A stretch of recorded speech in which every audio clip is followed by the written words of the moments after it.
नमस्कार, ॲस्ट्रोवाणीमध्ये पुन्हा एकदा आपले सहर्ष स्वागत आहे। मी डॉक्टर प्रियांका कुलकर्णी ठाण्यामध्ये ज्योतिष आणि वास्तूची प्रॅक्टिस करते। या भागात बघूया की कुंडलीमध्ये नोकरी की व्यवसाय हे योग कसे असतात।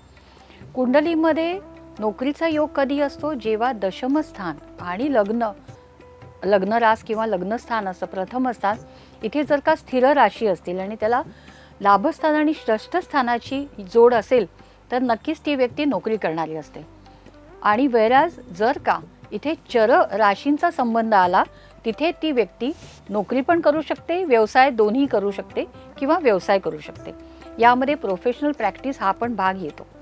आता यामध्ये निर्णय कसा घ्यायचा, जेव्हापासून कोविडचा कालावधी होता त्यानंतर लक्षात आलं असेल की अचानक जे पूर्वीपासून लोकांचे व्यवसाय चालत होते, नोकऱ्या करत होते, त्याच्यामध्ये बदल झाला। कोणाचे व्यवसाय बंद पडले, कोणाच्या नोकऱ्या गेल्या, कारण तो कालावधी शिफ्टिंगचा होता। नवीन एरा स्टार्ट होतोय, न्यू वर्ल्ड फॉर्मेशन। त्यामुळे प्रत्येकाला तो बदल अनपेक्षित होता, धक्कादायक होता, पण अनिवार्य होता। मग असं काही घडलं त्याची तयारी आधीपासून कशी करता येईल हे आपण कुंडलीच्या माध्यमातून समजू शकतो।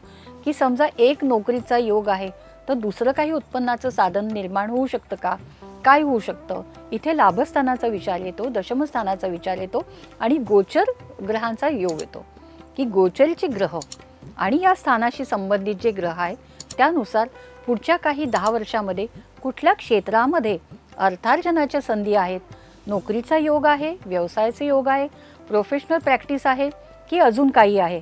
कधी कधी पॅसिव्ह इन्कम सोर्स सुद्धा बघितला जातो, वेल्थ क्रिएशन ज्याला आपण म्हणतो की आजकाल अर्ली रिटायरमेंट हा कन्सेप्ट आहे।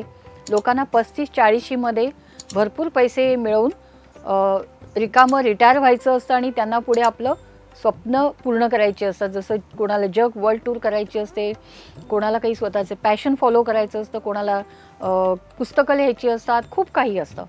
मग अर्ली रिटायरमेंटसाठी काय बघायला पाहिजे, यासाठी पॅसिव्ह इन्कम सोर्स किंवा वेल्थ क्रिएशन बघायचं। ते कुठे मिळू शकतं आपल्याला। धनसंचय हा भाग आहे तो लाभस्थान, धनस्थान, नवमस्थान, अष्टमस्थान या भागातून बघता येतं। आणि व्ययस्थान हे खर्चाचं स्थान आहे। याच्यामध्ये इच्छाशक्ती आणि क्रियाशक्ती आणि ग्रहांचे योग या कॉम्बिनेशनमध्ये आपल्याला समजतं की वेल्थ क्रिएशन कुठल्या क्षेत्रात होत आहे। रिअल इस्टेट, जमीन, सोनं, बिटकॉइन, स्टॉक्स, रॉयल्टी असे अनेक प्रकारचे वेल्थ क्रिएशन करता येऊ शकतं। पण कुंडलीमध्ये योग काय आहे, तुम्हाला नेमका पॅसिव्ह इन्कम कुठल्या माध्यमातून मिळणार आहे त्याचं प्लॅनिंग ॲस्ट्रोलॉजी किंवा ज्योतिषशास्त्राच्या माध्यमातून नक्कीच करता येईल। तुम्ही पण करून बघा, खूप आनंद होईल। धन्यवाद।